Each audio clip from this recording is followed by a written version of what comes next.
ਅੱਜ ਮਿਤੀ 30 ਅਪ੍ਰੈਲ 2020 ਤੱਕ ਜ਼ਿਲ੍ਹਾ ਲੁਧਿਆਣਾ ਵਿੱਚ 2380 ਸੈਂਪਲ ਜਿਹੜੇ ਹੈਗੇ ਉਹ ਕਲੈਕਟ ਕੀਤੇ ਗਏ ਨੇ, ਜਿਨ੍ਹਾਂ ਦੇ ਵਿੱਚੋਂ 63 ਸੈਂਪਲ ਜਿਹੜੇ ਹੈਗੇ ਉਹ ਪੋਜ਼ਿਟਿਵ ਆਏ ਨੇ ਔਰ ਨੈਗੇਟਿਵ ਸੈਂਪਲ ਜਿਹੜੇ ਹੈਗੇ ਉਹ 2018 ਨੇ। ਬਾਕੀ ਸੈਂਪਲਾਂ ਦੀ ਰਿਪੋਰਟ ਜਿਹੜੀ ਹੈਗੀ ਉਹ ਆਉਣ ਵਾਲੀ ਬਾਕੀ ਹੈ। ਅੱਜ ਅਸੀਂ ਆਪਣੇ ਜ਼ਿਲ੍ਹੇ ਤੋਂ ਬਾਹਰ ਦੇ ਜਿਹੜੇ ਕੇਸਿਸ ਸੀਗੇ ਉਹਨਾਂ ਨੂੰ ਇਹਦੇ ਵਿੱਚੋਂ ਮਾਈਨਸ ਕਰਤਾ ਹੈਗਾ। ਸਿਰਫ ਔਰ ਸਿਰਫ ਆਪਣੇ ਜ਼ਿਲ੍ਹੇ ਦੇ ਜਿਹੜੇ ਕੇਸਿਸ ਹੈਗੇ ਸਿਰਫ ਔਰ ਸਿਰਫ ਉਹਨਾਂ ਨੂੰ ਅਸੀਂ ਕੰਸੀਡਰ ਕਰ ਰਹੇ ਹਾਂ। ਤਾਂ ਕੱਲ੍ਹ ਤੱਕ ਸਾਡੇ 29 ਕੇਸ ਜਿਹੜੇ ਸੀਗੇ ਜ਼ਿਲ੍ਹਾ ਲੁਧਿਆਣਾ ਨਾਲ ਸੰਬੰਧਿਤ ਸੀਗੇ। ਅੱਜ 34 ਕੇਸ ਜਿਹੜੇ ਹੈਗੇ ਉਹ ਨਵੇਂ ਆਏ ਨੇ, ਜਿਹਦੇ ਵਿੱਚੋਂ 23 ਕੇਸ ਜਿਹੜੇ ਹੈਗੇ ਉਹ ਨਾਂਦੇੜ ਦੇ ਨਾਲ ਰਿਲੇਟਡ, ਨਾਂਦੇੜ ਤੋਂ ਜਿਹੜੇ ਪਿਲਗ੍ਰਿਮਸ ਜਿਹੜੇ ਵਾਪਸ ਆਏ ਨੇ ਉਹਨਾਂ ਦੇ ਨਾਲ ਉਹ ਨੇ। ਤਾਂ ਇੱਕ ਕੇਸ ਜਿਹੜਾ ਹੈਗਾ ਉਹ ਬਾਹਰੋਂ ਜਿਹੜੀ ਲੇਬਰ ਵਾਪਸ ਆਈ ਹੈ ਉਹਦੇ ਵਿੱਚੋਂ ਹੈਗੇ। 10 ਕੇਸ ਜਿਹੜੇ ਹੈਗੇ ਉਹ ਜ਼ਿਲ੍ਹਾ ਲੁਧਿਆਣਾ ਵਿੱਚ ਨਵੇਂ ਰਿਪੋਰਟ ਹੋਏ ਨੇ, ਜਿਨ੍ਹਾਂ ਦੀ ਹਾਲੇ ਤਫਤੀਸ਼ ਕਿ ਉਹ ਕਿੱਥੋਂ ਆਏ ਨੇ, ਕਿਹੜੀ ਕੰਟੈਕਟ ਟ੍ਰੇਸਿੰਗ ਦੇ ਰਾਹੀਂ ਆਏ ਨੇ ਜਾਂ ਫਿਰ ਨਵੇਂ ਕੇਸ ਨੇ, ਉਹ ਹਾਲੇ ਚੱਲਦੀ ਪਈ ਹੈ, ਜਿਸ ਨੂੰ ਅਸੀਂ ਬਾਅਦ ਦੇ ਵਿੱਚ ਸ਼ੇਅਰ ਕਰ ਦੇਵਾਂਗੇ। ਲੇਕਿਨ ਇੰਨੇ ਸਾਰੇ ਜ਼ਿਆਦਾ ਕੇਸਿਸ ਇੱਕ ਦਿਨ 'ਚ ਆਉਣ ਦੇ ਨਾਲ ਮੈਂ ਸਾਰੇ ਕੇ ਸਾਰੇ ਬੰਦਿਆਂ ਨੂੰ ਬੇਨਤੀ ਕਰਨਾ ਚਾਹਾਂਗਾ ਕਿ ਕਾਈਂਡਲੀ ਜਿਹੜੇ ਲੋਕਡਾਊਨ ਹੈਗਾ, ਕਰਫਿਊ ਹੈਗਾ, ਉਸ ਦੀ ਪਾਲਣਾ ਕਰਨ। ਇਹ ਬਿਮਾਰੀ ਜਿਹੜੀ ਹੈਗੀ ਕਦੇ ਵੀ ਕਿਸੇ ਵੀ ਤਰੀਕੇ ਨਾਲ ਬਹੁਤ ਛੇਤੀ ਵੱਧ ਸਕਦੀ ਹੈ। ਇੱਕ ਦਿਨ ਦੇ ਵਿੱਚ 34 ਕੇਸ, ਮਤਲਬ ਕੱਲ੍ਹ ਤੱਕ ਸਾਡੇ ਕੋਲ 29 ਕੇਸ ਸੀਗੇ ਜ਼ਿਲ੍ਹਾ ਲੁਧਿਆਣਾ ਵਾਲੇ, ਔਰ ਅੱਜ 34 ਕੇਸ ਇਕੱਲੇ ਇੱਕ ਦਿਨ 'ਚ ਆ ਗਏ ਨੇ, ਯਾਨੀ ਕਿ ਡਬਲ ਜਿਹੜਾ ਹੈਗਾ ਉਹ ਇੱਕ ਦਿਨ 'ਚ ਹੀ ਹੋ ਗਿਆ ਹੈ। ਤਾਂ ਇਹ ਨੰਬਰ ਜਿਹੜਾ ਹੈਗਾ ਕਦੇ ਵੀ ਐਕਸਪੋਨੈਂਸ਼ੀਅਲ ਗਰੋਥ ਜਿਹੜੀ ਹੈਗੀ ਇਹਦੀ ਹੋ ਸਕਦੀ ਹੈ। ਤਾਂ ਇਸ ਕਰਕੇ ਸਾਨੂੰ ਆਪਣਾ ਡਿਸਿਪਲਿਨ ਜਿਹੜਾ ਹੈਗਾ ਉਹ ਮੰਨਣਾ ਪਵੇਗਾ। ਜੇ ਆਪ ਆਪਣੇ ਆਪ ਨੂੰ ਡਿਸਿਪਲਿਨ ਰੱਖਾਂਗੇ ਤਾਂ ਫਿਰ ਇਹ ਬਿਮਾਰੀ 'ਤੇ ਅਸੀਂ ਕਾਬੂ ਪਾ ਸਕਦੇ ਹਾਂ, ਇਸ ਦੇ ਨਾਲ ਲੜ ਸਕਦੇ ਹਾਂ।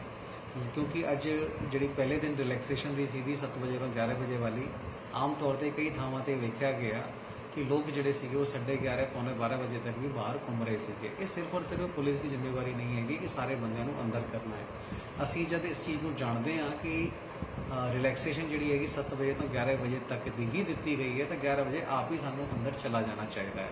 ਜੇ ਅੱਗੇ ਤੋਂ ਇਸ ਤਰ੍ਹਾਂ ਦੀ ਢਿੱਲ ਜਿਹੜੀ ਹੈਗੀ ਲੋਕਾਂ ਵੱਲੋਂ ਕੀਤੀ ਜਾਵੇਗੀ ਤਾਂ ਫਿਰ ਪੁਲਿਸ ਸਖਤ ਕਾਰਵਾਈ ਵੀ ਜਿਹੜੀ ਹੈਗੀ ਕਰ ਸਕਦੀ ਹੈ। ਤਾਂ ਇਸ ਕਰਕੇ ਮੈਂ ਸਾਰੇ ਕੇ ਸਾਰੇ ਲੋਕਾਂ ਨੂੰ ਅਪੀਲ ਕਰਦਾ ਹਾਂ, ਬੇਨਤੀ ਕਰਦਾ ਹਾਂ ਕਿ ਇਸ ਬਿਮਾਰੀ ਨੂੰ ਚੰਗੀ ਤਰ੍ਹਾਂ ਸਮਝੋ।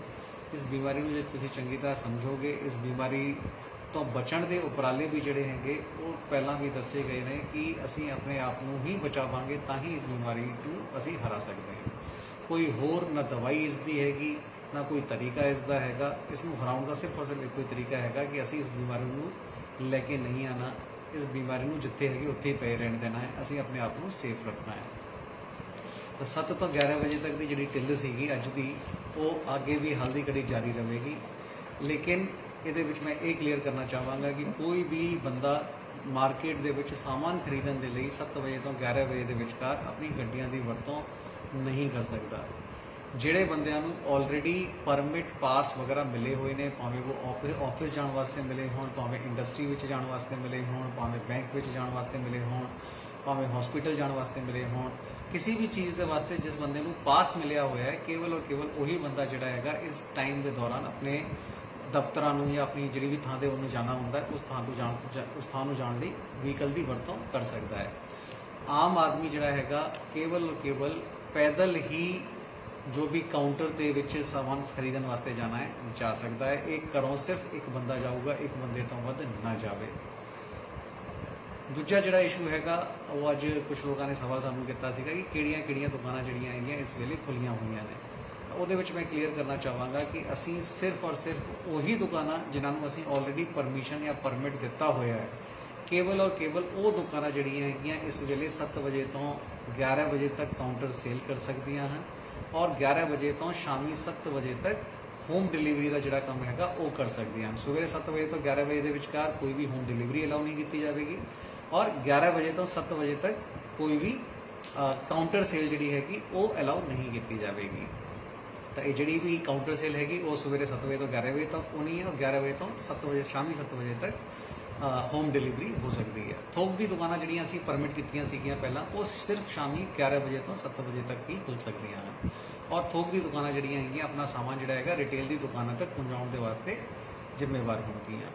ਇਸ ਤੋਂ ਇਲਾਵਾ ਜਿਹੜੀ ਰਿਲੈਕਸੇਸ਼ਨ ਐਕਸਟਰਾ ਜਿਹੜੀ ਸੀਗੀ ਉਹ ਸਿਰਫ ਔਰ ਸਿਰਫ ਉਹਨਾਂ ਦੁਕਾਨਾਂ ਦੇ ਵਾਸਤੇ ਸੀਗੀ ਜਿਹੜੀ ਕਿ ਸਟੈਂਡ ਅਲੋਨ ਦੁਕਾਨਾਂ ਹੈਗੀਆਂ, ਜਿਨ੍ਹਾਂ ਦੇ ਖੱਬੇ ਔਰ ਸੱਜੇ ਕੋਈ ਵੀ ਦੁਕਾਨ ਨਹੀਂ ਹੈਗੀ।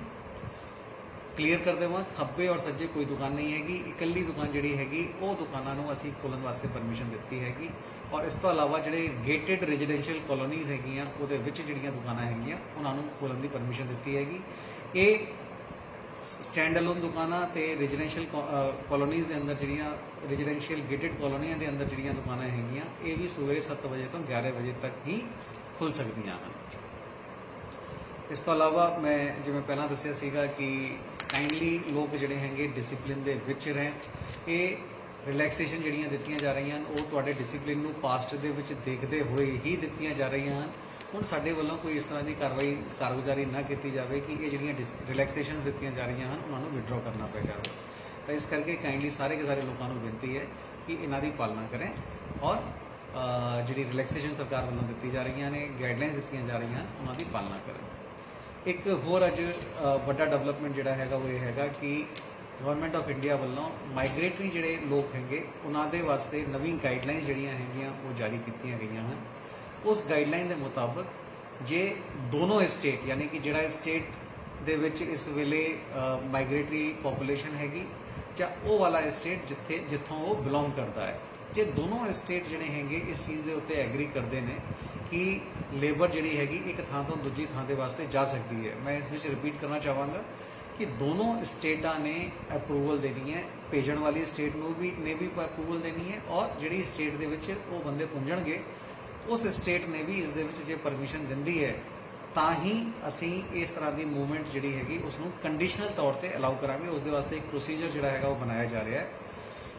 ਇੱਕ ਗਵਰਨਮੈਂਟ ਦਾ ਜਿਹੜਾ ਵੈਬਸਾਈਟ ਹੈਗੀ covid.punjab.gov.in covidhelp.punjab.gov.in ਇਸ ਦੇ ਉੱਤੇ ਇੱਕ ਪ੍ਰੋਸੈਸ ਜਿਹੜਾ ਹੈਗਾ ਉਹ ਅਪਲੋਡ ਕੀਤਾ ਜਾਵੇਗਾ। ਇਹਦੇ ਉੱਤੇ ਇੱਕ ਐਪ ਜਾਂ ਲਿੰਕ ਜਿਹੜੀ ਹੈਗੀ ਉਹ ਅਪਲੋਡ ਕੀਤੀ ਜਾਵੇਗੀ ਕੱਲ੍ਹ ਸਵੇਰ ਤੋਂ ਔਰ ਉੱਥੇ ਬੰਦੇ ਜਿਹੜੇ ਵੀ ਜਾਣਾ ਚਾਹੁੰਦੇ ਨੇ ਉਹ ਉੱਥੇ ਆਪਣੇ ਆਪ ਨੂੰ ਰਜਿਸਟਰ ਕਰ ਸਕਦੇ ਹਨ। ਇਹ ਸਿਰਫ ਔਰ ਸਿਰਫ ਉਹਨਾਂ ਦੇ ਵਾਸਤੇ ਹੈਗਾ ਜਿਹੜੇ ਕਿ ਬੰਦੇ ਜਾਣਾ ਚਾਹੁੰਦੇ ਨੇ। ਉਸ ਤੋਂ ਬਾਅਦ ਜਾਣ ਤੋਂ ਪਹਿਲਾਂ ਉਹਨਾਂ ਬੰਦਿਆਂ ਦੀ ਹੈਲਥ ਡਿਪਾਰਟਮੈਂਟ ਵੱਲੋਂ ਇੱਕ ਸਕਰੀਨਿੰਗ ਵੀ ਜਿਹੜੀ ਹੈਗੀ ਉਹ ਕੀਤੀ ਜਾਵੇਗੀ ਔਰ ਸਕਰੀਨਿੰਗ ਦੇ ਵਿੱਚ ਚੈੱਕ ਕੀਤਾ ਜਾਵੇਗਾ ਕਿ ਬੰਦੇ ਜਿਹੜੇ ਹੈਗੇ ਉਹ ਹੈਲਦੀ ਹੈਗੇ ਜਾਂ ਨਹੀਂ ਹੈਗੇ ਔਰ ਉਸ ਤੋਂ ਬਾਅਦ ਹੀ ਉਹਨਾਂ ਨੂੰ ਜਾਣ ਦੀ ਪਰਮਿਸ਼ਨ ਜਿਹੜੀ ਹੈਗੀ ਉਹ ਦਿੱਤੀ ਜਾਵੇਗੀ। ਹੁਣ ਜਾਣ ਦਾ ਮੋਡ ਕੀ ਹੋਵੇਗਾ ਉਹ ਚੀਜ਼ ਜਿਹੜੀਆਂ ਹੈਗੀਆਂ ਹਾਲੇ ਵਰਕਆਊਟ ਹੋ ਰਹੀਆਂ ਨੇ ਔਰ ਜਦ ਵੀ ਉਸ ਦੇ ਬਾਰੇ ਕਲੈਰਿਟੀ ਆਵੇਗੀ ਉਹ ਲੋਕਾਂ ਦੇ ਨਾਲ ਸ਼ੇਅਰ ਕਰ ਦਿੱਤੀ ਜਾਵੇਗੀ।